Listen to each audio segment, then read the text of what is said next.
Well, we're 2 miles into 3-mile summit, and you gotta come back down, of course, on this lovely hill.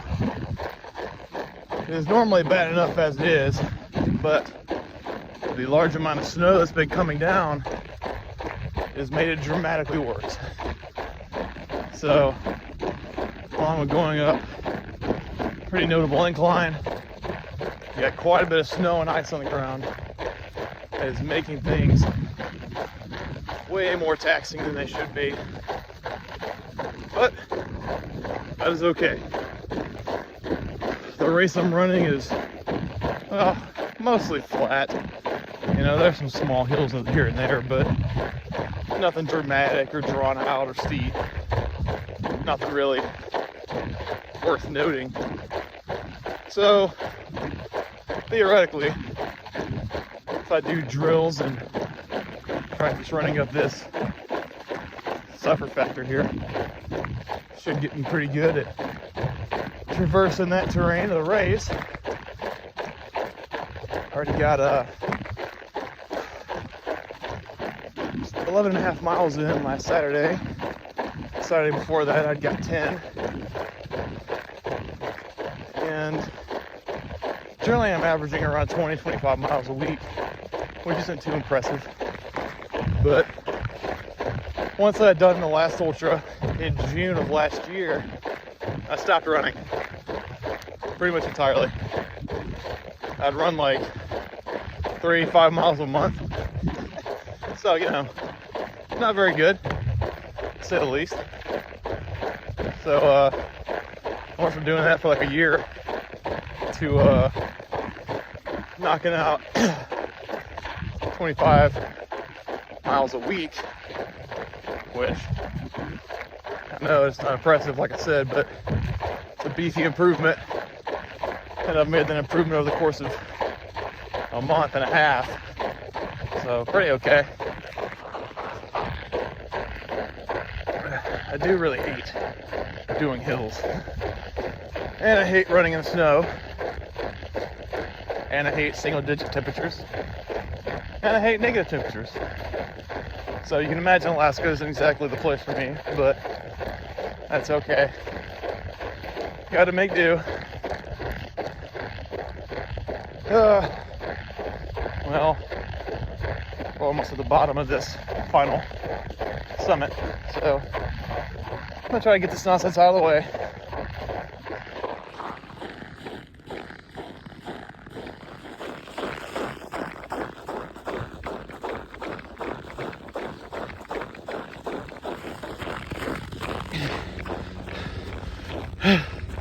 Almost there.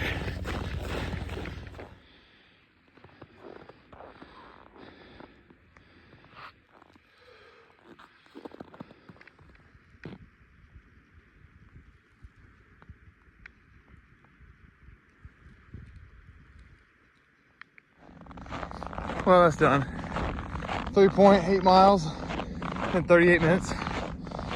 That's slow, I know, but considering the hill, kind of proud of it. Not too bad. Fuck.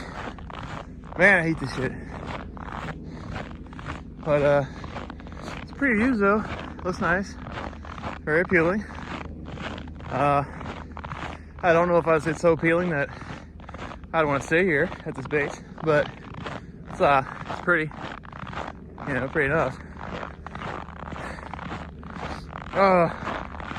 Well,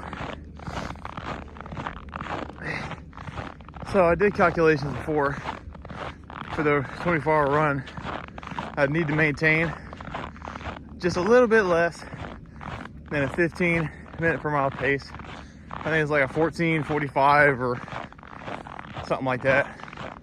Pretty easy for a 1 mile, you know. But of course, that's not factoring in any stops, you know. So if I have to stop to pee or get some food or change my socks or whatever, I'd be immediately off the pace.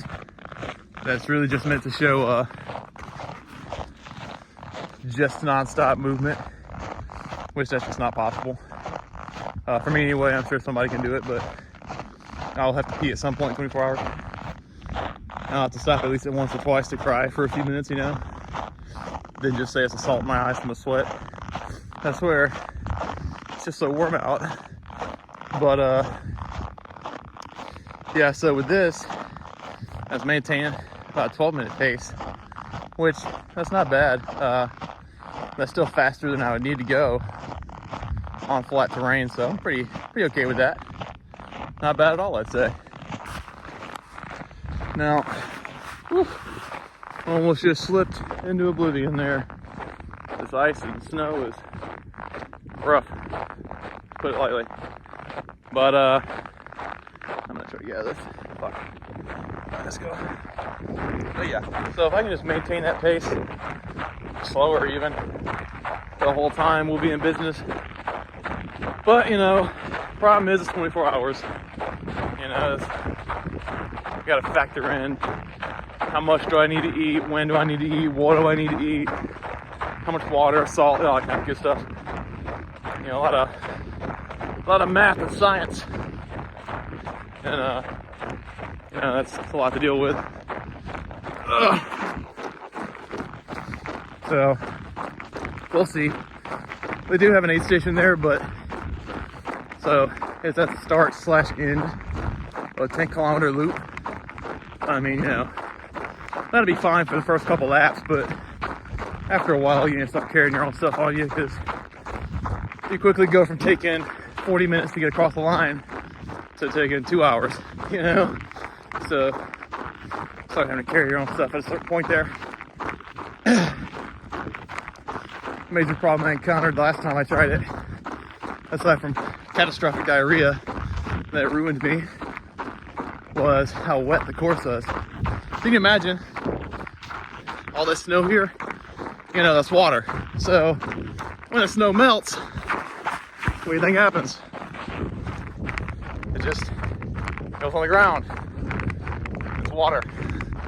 And since this race takes place in June, that's the problem. You end up running in this nonsense. That's kind of the trouble. You have 2 feet of water on the ground to try to jog through, you know, it gets old quick. So, the big key is trying to find a way to mitigate that. Because last time, you know, over the course of a couple days, all of my toenails fell off, literally all of them. So, I think 2 or 3 fell out that day. So you can imagine the pain that went with that. So, I gotta try to find a way to not get fucking trick foot out there. Going downhill felt really nice. It's obviously a little tough on the knees, but it feels good to be moving a little faster.